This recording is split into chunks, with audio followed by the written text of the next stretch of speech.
Bangladesh labour পার্টির জাতীয় সহ যুগপৎ আন্দোলনের শহীদ দলরা ইসলামী ঐক্য জোট সহ অনেকে নিন্দা জানিয়েছেন। আমরা তাদের প্রতি কৃতজ্ঞতা জানাচ্ছি। আজকে আমাদের এই মশাল মিছিল কর্মসূচি শেষে আমরা গুলশান থানায় যে হাসিনার দোসর ওবায়দুল কাদের, জাহাঙ্গীর কবির নানক, মোহাম্মদ আরাফাত, মহিবুল আলম চৌধুরী নফেল সহ পতিত ছাত্রলীগের নিষিদ্ধ ছাত্রলীগের সভাপতি সেক্রেটারি এসালাম এবং যে সমস্ত ব্যবসায়ীরা বাংলাদেশকে অস্থিতিশীল করতে একের পর এক হামলার পরিকল্পনা করছে জুলাই যোদ্ধাদের উপর, তাদের বিরুদ্ধে মামলা করব। আমরা বিশ্বাস করি বর্তমান অন্তর্বর্তী সরকার তার দায়িত্ব ভুলে যাবে না, তার শপথ ভুলে যাবে না।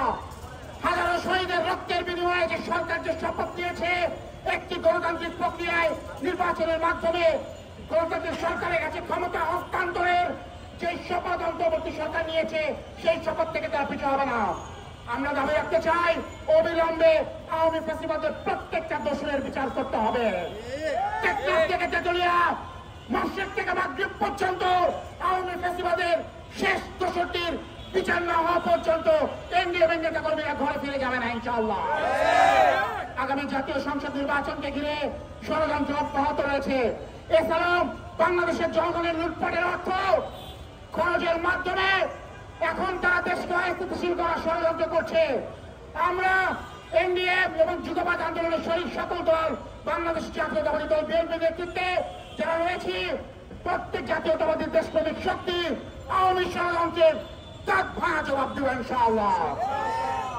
আমরা দেখতে পাচ্ছি জুলাই যুদ্ধে যারা সামনে থেকে নেতৃত্ব দিয়েছে, ফ্যাসিস্ট শেখ হাসিনাকে দেশটিকে বিতাড়িত করতে বাধ্য করেছে, তার মধ্যে অন্যতম ছিল এনডিএর চেয়ারম্যান জর্দা পাবিয়াচার।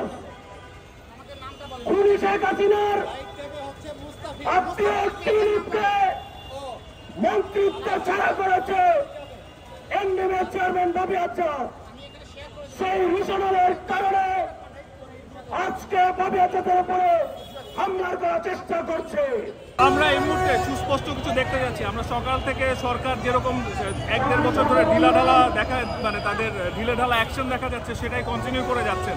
ববি হাজরা, যিনি জুলাই আন্দোলনের একজন অবিসংবিধিত নেতা, তাকে হামলা করার চেষ্টা করা হলো। একটা নীল নকশা গত 2-3 সপ্তাহ ধরে আমরা শুনে আসছি যে তার লাইফ থ্রেট রয়েছে।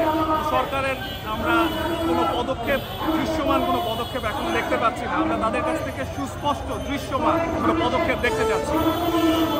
আচ্ছা, পরবর্তী কর্মসূচি কি হতে পারে? পরবর্তীতে আপনাদের কি কর্মসূচি আসতে পারে? পরবর্তীতে আমরা এখনো আলোচনা করিনি, কিন্তু আমরা সরকার যতক্ষণ পর্যন্ত দৃশ্যমান কোনো পদক্ষেপ না নেবে, সরকারের পক্ষ থেকে কোনো স্পেসিফিক স্টেটমেন্ট না আসবে, ততক্ষণ পর্যন্ত আমরা আমাদের আন্দোলন চালিয়ে যাব।